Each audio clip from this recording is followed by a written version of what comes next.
¿Qué tal? Sean todos bienvenidos a un nuevo podcast de la Cátedra del Sueño Gomarco, donde, como saben, dormir sí tiene ciencia.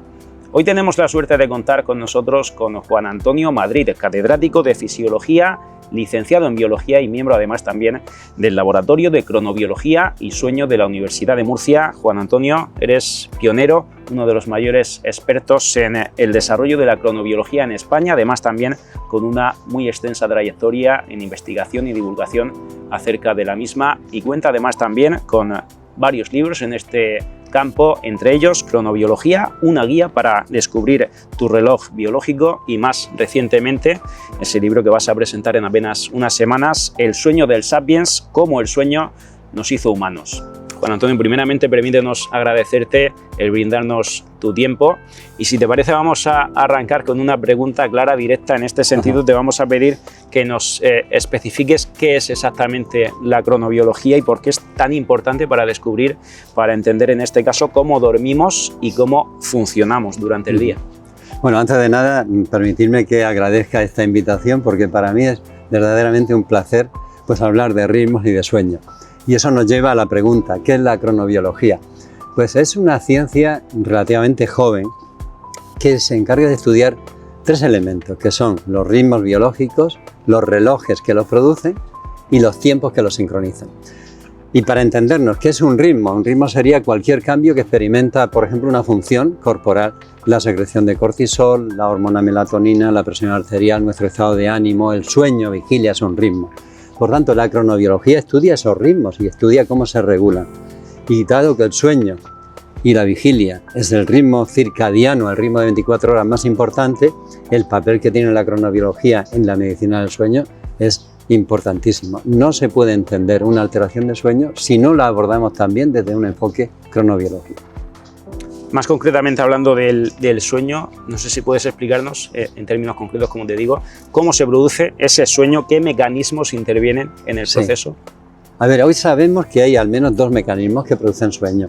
Hay algo parecido a un hambre de sueño. Sabemos que cuantas más horas pasan desde que nos hemos despertado, más sueño tienes. En realidad, eso lo está produciendo una molécula que se llama, se llama adenosina, que es un producto de nuestro metabolismo, de nuestra actividad, de la actividad física y la actividad mental. Bien, esa adenosina se va acumulando todo el día. Cuando llega la noche y empiezas a dormir, se limpia el cerebro de adenosina y te quita el hambre de sueño. Por tanto, dormir quita el hambre de sueño. Pero también te lo quita el café. La cafeína no elimina la adenosina, sino que la bloquea. Te quita esa sensación, pero no elimina la causa. Pero luego hay un segundo factor extraordinariamente importante en el sueño, es el reloj biológico que te dice cuándo dormir, genera todas las condiciones en tu cuerpo fisiológicas para dormir, para desconectar, y cuándo despertar. De la unión de esos dos elementos, la adenosina, el hambre del sueño y el reloj biológico, surge un sueño de calidad. Cuando esos elementos están desacompasados, cuando echamos siestas durante el día, dormitamos en el sofá y quitamos la adenosina, o alteramos la regularidad de los ritmos, surgen los problemas de sueño. Ahondando un poco más en el sueño, y aunque nos hacemos una ligera idea de por dónde va a ir tu respuesta, pero quisiéramos que nos la fundamentaras en cuanto a esa necesidad o la importancia que tiene el sueño en la reparación, digamos, en el desarrollo del cuerpo. ¿A qué nivel podemos hablar de esa importancia del sueño, del descanso en general? Sí. A ver, el sueño, por decirlo de una manera muy sencilla, sería lo más parecido a un taller mecánico donde llevamos el coche a reparar. La diferencia es que nuestro cuerpo necesita una reparación cada noche, mientras que el coche no. Para reparar un coche o un ordenador, cualquier elemento, hay que pararlo, hay que detenerlo. Eso hacemos nosotros, paramos el cuerpo, desconectamos el cerebro de las entradas sensoriales, lo desconectamos de los músculos. Y en ese momento, ¿qué hacemos? Pues limpiamos el cerebro de depósitos tóxicos, consolidamos la memoria de lo importante, eliminamos aquello que es accesorio, la enorme cantidad de información que recibimos cada día se va a borrar por la noche, estabilizamos el estado de ánimo, pero no podemos pensar que solamente arreglamos el cerebro, es que arreglamos el resto del cuerpo. Por ejemplo, una de las funciones que regula el sueño es la inmunidad, tan importantísima para protegernos frente a patologías infecciosas. Otra es el metabolismo, regula la producción de hormonas, por ejemplo, la insulina, que va a ser fundamental para la regulación de la glucosa. Por lo tanto, el sueño es el reparador de nuestro cuerpo, que además necesita de esa parada diaria para poderse realizar correctamente. Ahondando un pelín más en ese sueño, pero también sobre todo en el buen sueño, digamos, haremos un poco más de hincapié en breves instantes, pero se habla de que nuestros antepasados vivían mucho más o directamente vivían acompasados con esos ciclos de luz solar, en este caso, que creo que también es un punto muy a considerar, y en este sentido, considerando el tipo de vida actual, ese trabajo a turnos, una serie de coyunturas, como decimos, de nuestros días que impiden el poder vivir y adecuar también nuestras horas de descanso a esas horas de mayor o menor luz solar en este sentido. Cómo de importante es que estemos alineados, que logremos recobrar esa alineación de nuestro cuerpo con los ciclos de la luz solar, también lógicamente en términos de salud. Bueno, me gusta mucho la alusión a nuestros antepasados, porque vamos a arrancar de ahí, de cuando el hombre era cazador-recolector. Por suerte tenemos todavía tribus como los San o los Hadza que están en Tanzania, Botswana, donde podemos estudiar el sueño, cómo dormían los sapiens hace 100.000 años. Y ahí nos damos cuenta de que su vida en absoluto era fácil, no vivían más que nosotros, pero sí que su sueño lo tenían perfectamente sincronizado, porque solamente tenían que controlar dos factores: su reloj interno, que estaba sincronizado con la salida y la puesta de sol. Así de sencillo era. De hecho, cuando estudiamos el sueño de estos grupos, no tienen palabras para designar el insomnio. Esto es muy significativo, ¿no? ¿Qué ocurre después? Bueno, primero la revolución del Neolítico, pero fundamentalmente yo marcaría el punto de disrupción del sueño en la revolución industrial y la invención de la luz eléctrica. Aquí hay dos elementos clave. La luz eléctrica permite encender la luz en mitad de la noche, cosa que nunca había ocurrido. Eso desregula enormemente tu reloj biológico. Y en segundo lugar, los relojes, los horarios de entrada, de salida del trabajo, están condicionando también tu sueño. Si tú entras a trabajar a las 7 de la mañana, pues a las 5 haces levantarte. Y esa interacción entre ese tiempo social, horarios, ese tiempo ambiental modificado por la luz, con nuestros propios ritmos biológicos, es lo que genera también una distorsión en nuestro sueño y lo que ha llevado a una aparición de patologías de sueño. En este sentido, precisamente, en esos casos en los que efectivamente se da ese trabajo a deshoras, cambiando mucho los horarios prácticamente de semana a semana, también variando, como decimos, esas horas de sueño, quisiera preguntarte precisamente cuáles son esas causas directas, qué consecuencias tiene a corto, medio o largo plazo en esas personas que, quieran o no, tienen que moverse en esos horarios, digamos, incluso también aquellas que realizan viajes de manera muy frecuente, con ese jet lag también por todos conocido. ¿Cuáles pueden ser las consecuencias? A ver, si para algo sirven los relojes biológicos que programan nuestro sueño, es para anticiparse a lo que ocurre regularmente, a lo que ocurre periódicamente. Por ejemplo, voy a poner dos ejemplos. Uno, el levantarte. Antes de levantarte, si te levantas siempre a la misma hora, sube tu presión arterial, de alguna manera elevas el cortisol, que es la hormona que te va a permitir hacer frente al reto del despertar diario, ¿no? Cuando vas a comer, media hora antes, una hora antes, si siempre comes a la misma hora, tus hormonas y tus secreciones digestivas se liberan de alguna manera para aprovechar mejor el alimento, para hacer frente a esa carga de nutrientes que llega a tu sangre, ¿no? Eso ocurre porque ocurren esos sucesos periódicamente, pero si cambiamos la hora de ir a dormir, de despertar, de comer, de recibir luz, tus relojes no saben cuándo tienen que preparar tu cuerpo. Por lo tanto, una persona que vive en estas situaciones de cambio continuo de horario está desprotegida frente a la protección que causan tus relojes biológicos, que te preparan anticipatoriamente a lo que va a suceder. Cabría también hacer un pequeño análisis sobre dos términos, quizá al menos en la expresión muy similares, pero en la realidad seguramente muy distintos en términos de sueño y de dormir. Quisiera que nos comentaras cuánto de diferente tiene el hecho de dormir poco, por un lado, o de dormir mal, porque quizá hay quien los asocie como idénticos, pero creo que no vienen a ser lo mismo precisamente.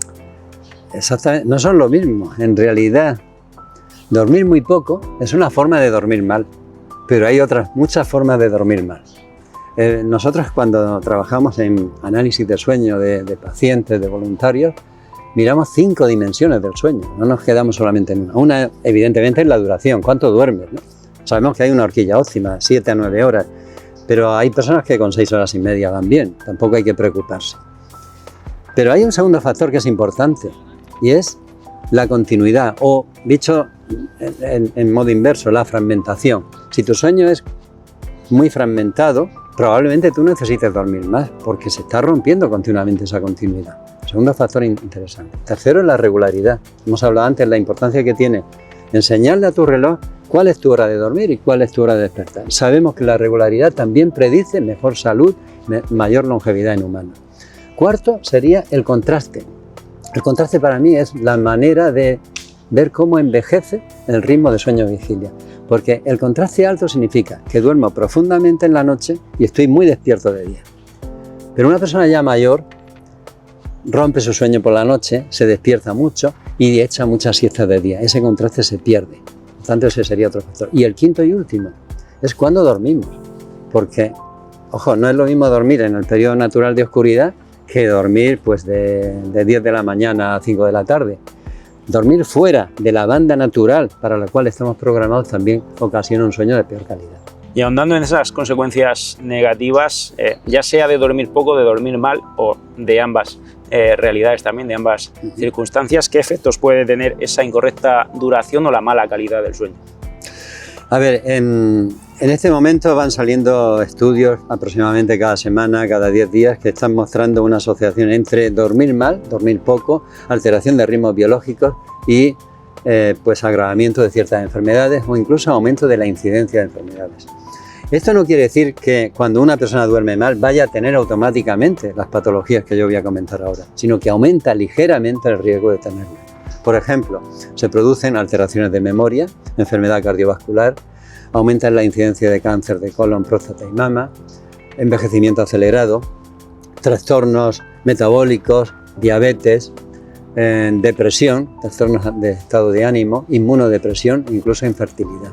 Todo esto se asocia al mal dormir, por lo tanto es importante que cuidemos nuestro sueño. Tampoco podemos dejar de lado una palabra mágica en nuestros días, podríamos calificarla así, como es la melatonina. Te quería preguntar también acerca de ese término. ¿Realmente la melatonina ayuda a dormir al nivel que se dice o se está abusando de su uso, digamos, como suplemento? A ver, la melatonina yo diría que podría ser una hormona casi mágica, en el sentido de que aparece con el origen de la vida, que químicamente no ha cambiado, es la misma en plantas, en el tomate, en el pistacho que en humanos, pero que se está abusando probablemente de ella, se está trivializando su uso. De hecho, hay unas gominolas que llevan melatonina que parece que invitan a que los padres se las compren a los niños para dárselas. La melatonina no es una sustancia específica para dormir, no es un hipnótico, es un cronobiótico, y voy a diferenciarlo bien. Cronobiótico es el que pone en hora tu reloj, que luego secundariamente te ayuda a dormir mejor, evidentemente, pero no es un inductor de sueño. Y para que te ponga en hora el reloj tienes que tomártela siempre a la misma hora, con unas pautas determinadas. Y ojo, muchas personas tienen problemas de insomnio y no es por su melatonina. La melatonina le está funcionando, la suya, la endógena, perfectamente. No necesitan melatonina. Probablemente necesiten otro tipo de tratamiento u otro tipo de modificación de su conducta. Y por último, no está exenta de efectos secundarios que pueden ser muy negativos. Uno de los que hemos estudiado aquí en esta Universidad de Murcia es que tomar melatonina por la noche junto con dulces, con azúcares, con pasteles, con una cena rica en carbohidratos, empeora la regulación de la glucemia. Tenemos niveles mucho más altos, parece que somos prediabéticos durante la noche cuando unimos melatonina con la ingesta de azúcares. A modo ya de broche, Juan Antonio, si solamente pudieras dar un consejo, uno expresamente para dormir mejor, para que ese reloj biológico fuera debidamente respetado, ¿cuál podría ser ese consejo? Uy, es muy difícil porque en realidad en nuestro sueño se prepara durante el día, pero hay dos momentos que son clave. Es las 2 o 3 primeras horas tras el despertar, lo que hacemos ahí, y las 2 o 3 horas antes de ir a dormir.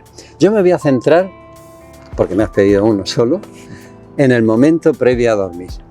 Vamos a imaginarnos que cuando llega la tarde, la noche, tenemos en la cabeza como si dentro tuviésemos un mar agitado, con oleaje, ¿no? Necesitamos que eso se transforme en un lago de calma, de quietud. ¿Cómo vamos a pasar de esa agitación a la calma? Desconectando de actividad física intensa, desconectando de alimentación, que el proceso digestivo también nos lleva una agitación, y desconectando especialmente de luz intensa, luz azul y de medios como el móvil o como redes sociales, ¿no? Tenemos que ir encontrando cada uno de forma personal cuál es tu camino, cuál es tu senda que te lleva a ese reposo y a esa paz y quietud previa y necesaria para dormir. Pues Juan Antonio Madrid, aprovechamos nuevamente para agradecerte aún más tu tiempo en estas semanas, en estos días tan intensos, entiendo, no solamente con tu labor diaria, sino también de cara a la presentación de ese nuevo libro, que no sé precisamente si quieres también aprovechar para avanzarnos un poco y todos aquellos que nos escuchen que también ganen, por supuesto, en ganas, en intención de poder seguir conociendo, gracias a tu nueva obra, al sueño del Sapiens, cómo el sueño nos hizo humanos. No sé qué nos puedes contar. Bueno, pues en realidad ha sido cumplir un sueño que tenía, que era escribir un libro sobre el sueño, pero no un libro de recetas del sueño, sino un libro que uniese el humanismo, la evolución humana, la historia, la prehistoria, con nuestro sueño. Y básicamente el objetivo último, cuando reflexiono sobre él, ha sido intentar cambiar nuestros sentimientos hacia el sueño. No considerarlos como un tiempo perdido, como algo que es, bueno, tengo que cumplir con el sueño, pero en realidad no quisiera no dormir, ¿no? Sino amar el sueño. Y para amar el sueño tienes que conocerlo. Y un poco, pues eso es lo que yo pretendo con este libro, ¿no? Es un placer enorme, muchísimas gracias. Muchas gracias. Y gracias también a todos ustedes y, por supuesto, emplazamos a todos a una nueva cita con este podcast y con la Cátedra del Sueño con Marco, donde, como ya saben, dormir sí tiene ciencia.